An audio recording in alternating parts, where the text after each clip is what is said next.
Hello दोस्तों, क्या आपको भी पुरानी चीज़ें इकट्ठे करने का शौक़ है? अगर आपको इसका शौक़ है तो ये शौक़ आज ही छोड़ दीजिए, क्योंकि ये कहानी सुनने के बाद आप पक्का जहाँ बैठे हैं वहाँ बैठे ही रह जाएंगे। कुछ देर तक सोचते रहेंगे कि ये मैंने क्या सुन लिया। जी हाँ, आज की कहानी वाराणसी के रहने वाले सत्यम साहू ने मुझे भेजी है। वो बताते हैं कि जब मैंने ये कहानी सुनी तो 3-4 दिन तक रात में मुझे सपना आने लगा, अजीब अजीब सी घटनाएं होने लगी केवल सुनने से। तो ये कहानी वो मुझे भेजते हैं और जब मैंने ये कहानी पढ़ी तो मुझे भी अजीब अजीब से सपने आने लगे। तो मैंने कहा क्यों ना आपको भी ये कहानी शेयर की जाए। एक्चुअली में रुद्रगढ़ एक गांव है। उस गांव में एक लड़का रहता था आर्यन नाम का। उसे पुरानी चीजें इकट्ठे करने का बहुत शौक था। आर्यन ऐसे ही घूमते घूमते जा रहा था और वो पहुंच गया गाँव के आखिरी छोर पर। वहाँ पे एक नदी थी और नदी के पास ही एक बरगद का पेड़ था। वो बरगद के पेड़ के पास पहुंचा और कंकड़ उठाकर नदी में फेंकने लगा। ऐसे ही मजाक मजाक में बैठ के अपना फेंकने लगा और ताजी हवा खा रहा था वो। अचानक ही उसकी नजर उस बरगद के पेड़ पर पड़ी। उस बरगद के पेड़ के डाली पे एक ताबीज लटकी हुई थी।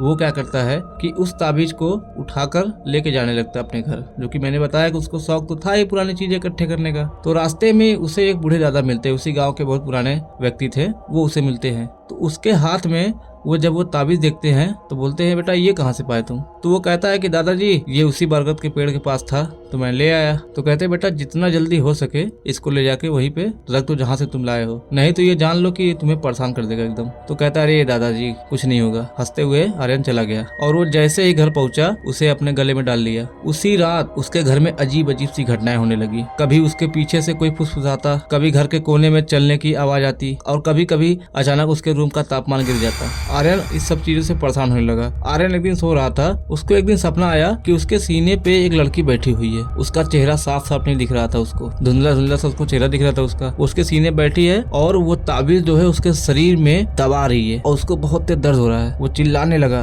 उसके बाद अचानक उसकी नींद खुल गई। आर्यन जैसे ही उठा वो अपने शरीर पे देखता है, अपनी छाती पे देखता है तो वहाँ पर सच में खून लगा हुआ था। वो बिना कुछ सोचे समझे आधी रात को भागता है उसी बूढ़े दादा के घर पे। वो जैसे ही वो बूढ़े व्यक्ति के घर पहुँचता है तो जैसे ही वो बूढ़ा व्यक्ति कमरा खोलता है वो आर्यन को देखते ही उनका, आर्यन का तो नहीं लेकिन दादाजी का चेहरा पूरा पीला पड़ चुका था। वो आर्यन से कहते हैं मैंने तुम्हें मना किया था लेकिन तुम माने नहीं, अब भुगतो। तो उसने कहा दादाजी सच्चाई बताइए आप क्यों आप मना कर रहे थे? तो उसको बताते हैं कि आप बैठो मैं तुम्हें बताता हूँ। आर्यन जाके अंदर बैठता है। वो उनसे बताते हैं कि आज से लगभग 10-15 साल पहले इसी गांव में एक तांत्रिक आया हुआ था। वो क्या करता है कि एक साधना करता है और अपनी जितनी भी उसकी शक्तियाँ थी वो इस ताबीज में कैद कर देता है और उसी बरगद के पेड़ पर टांग देता है। वो गाँव वालों को ये भी बताता है जो भी इस ताबीज को छुएगा तो उसकी मृत्यु हो जाएगी। आर्यन ये सुनते ही सुन्न पड़ जाता है। उसने कहा कि आपने मुझे ये पहले क्यों नहीं बताया? तो बूढ़े व्यक्ति ने कहा कि मैंने तुम्हें बताने की कोशिश की थी मगर तुम समझे नहीं, तुम हंस के मेरी बातों को टाल दिए। और उसी समय आर्यन ध्यान देता है कि उसका हाथ अचानक उठ रहा है, ऑटोमेटिक, जैसे वो उठा नहीं रहा था, उसका हाथ अपने आप उठ रहा था।